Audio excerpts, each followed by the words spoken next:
I am going to be direct sowing a lot of things this year for a couple of reasons.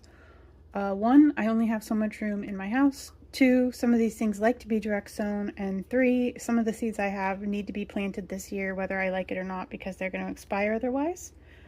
I was working on building the house last year, so I didn't grow anything. So all my seeds from 2023 or older really need to be used. And already some things did not have a very good germination rate because they were older. So I've gone through my seeds, and these are the things that are going to be direct sown. Please keep in mind there's going to be another bed out there before that happens, and maybe even along here I may even do some small beds, not sure yet.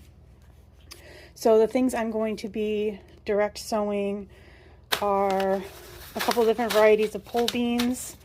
I didn't do very many pole beans or like scarlet runners or anything because I don't have a ton of space for anything. So, and I don't really have trellising in yet. I was hoping to get more trellising in.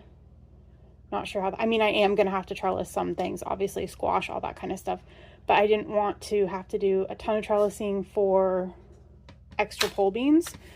So I'm not doing that, but I had to get some purple ones and I had to get black-eyed peas because I'm from the south of the US originally, and so it's like a non-negotiable.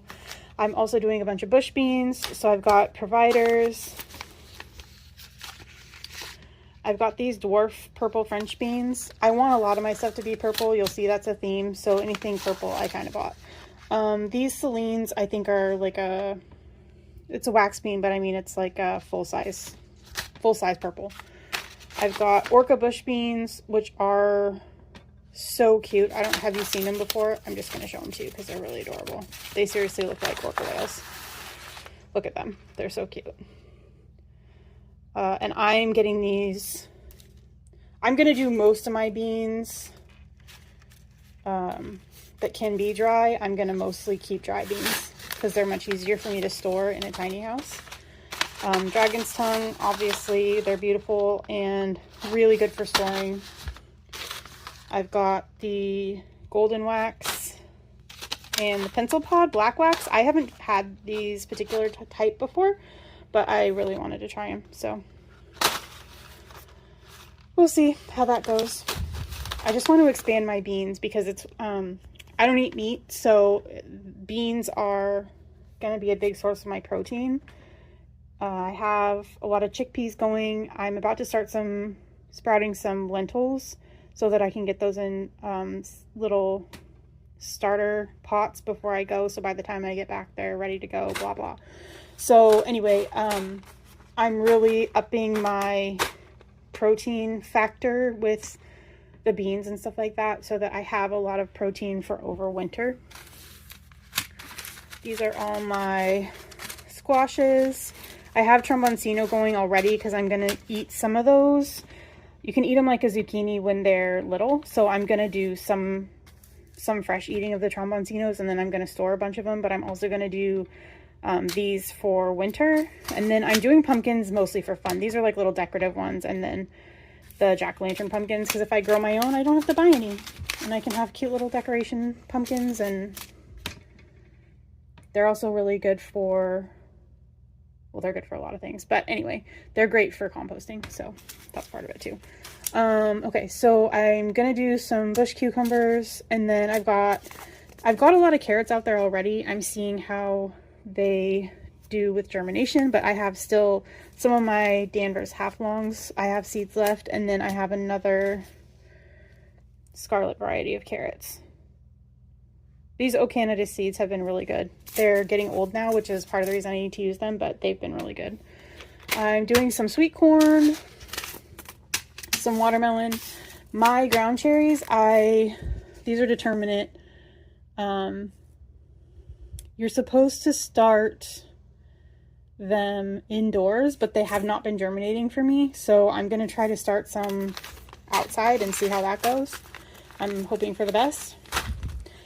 I'm going to be succession planting a bunch of herbs. Some of these I already have going, but more lemon balm, more cilantro.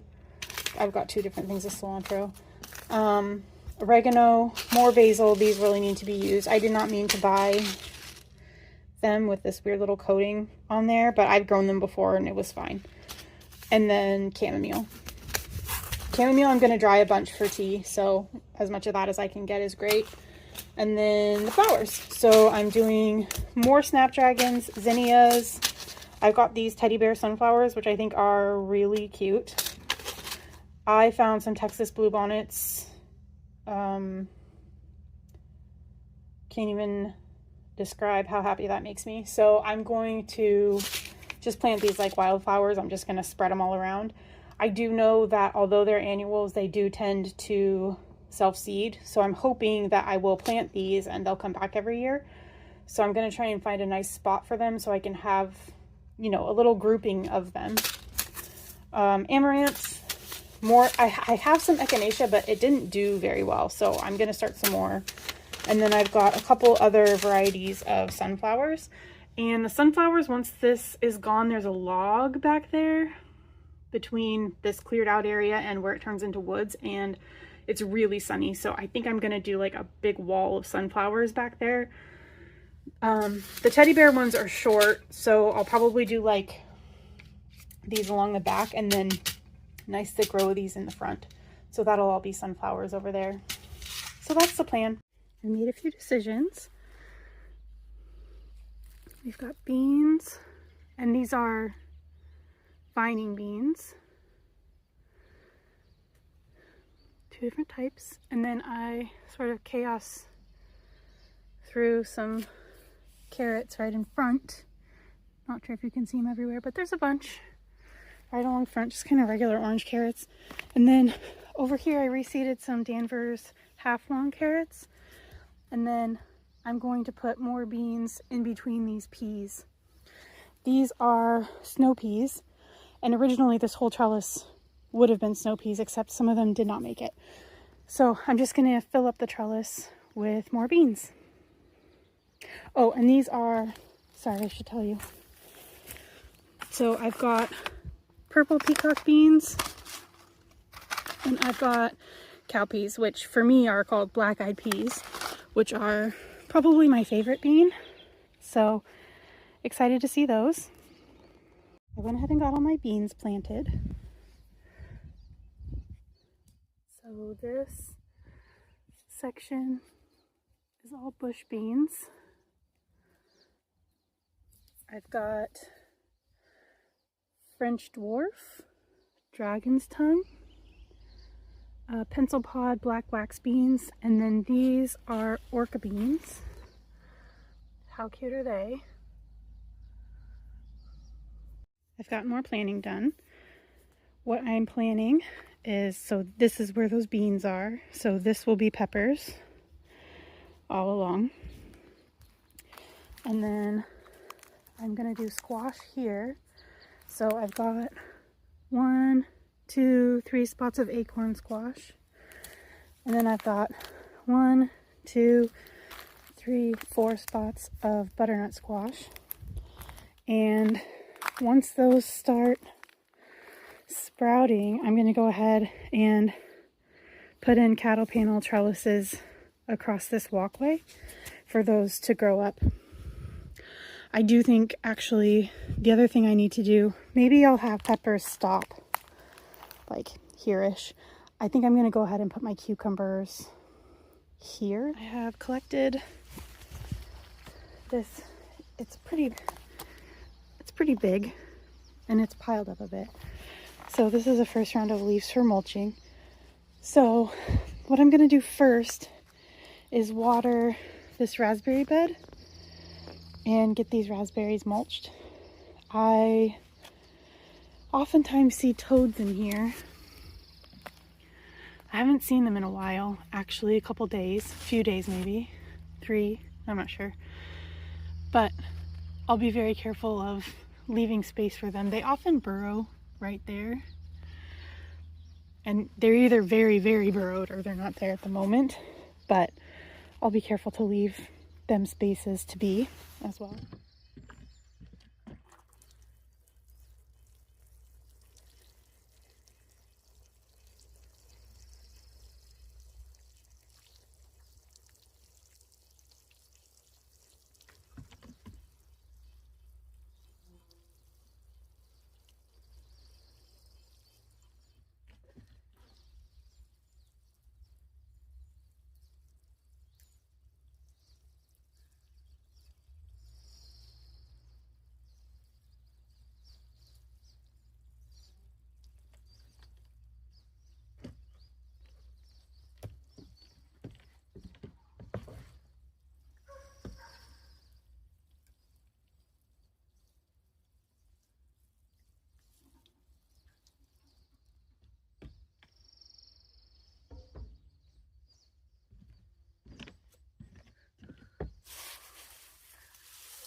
So this is a red Viking potato. This is one of the types that I'm going to be growing for my red potatoes.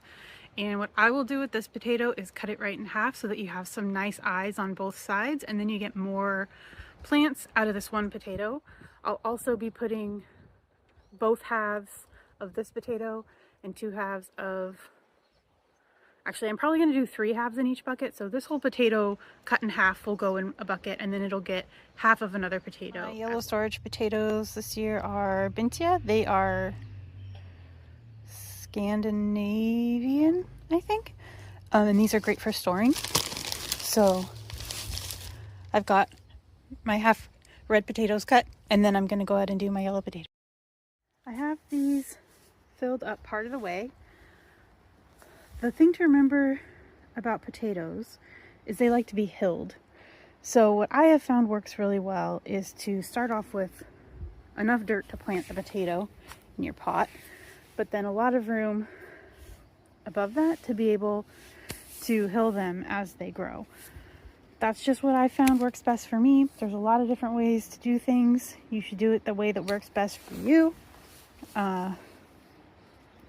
This is just the way that works best for me. So the other thing is I am not planting all my potatoes right now because it's actually a little bit before my first frost date, but I am going to go ahead and get some of them out because I think they're probably good to go, and I'm not going to be here. So I'll plant the rest when I am back from my work trip, but I want to have some of them out and going, but I also don't want to put all of them out just in case there's like a really horrible frost. I really think they'll be fine now, but I'm just going to do a little bit at a time. All right, so here are white potatoes going in. Cover them up. You want the sprout to be pointed up because that's what's going to become your actual potato plant.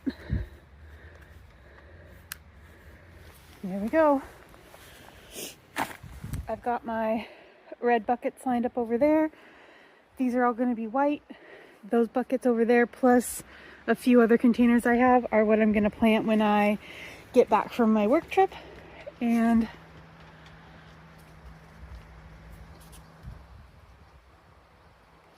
the wind's really kicking up, so I'm going to get this done real quick so I can go back inside. There they are. I didn't even water yet because I think they're going to get rained on. All lined up. So these first 4 are the reds and these last 5 are the whites. If it doesn't rain here in a bit, I'll go water them in.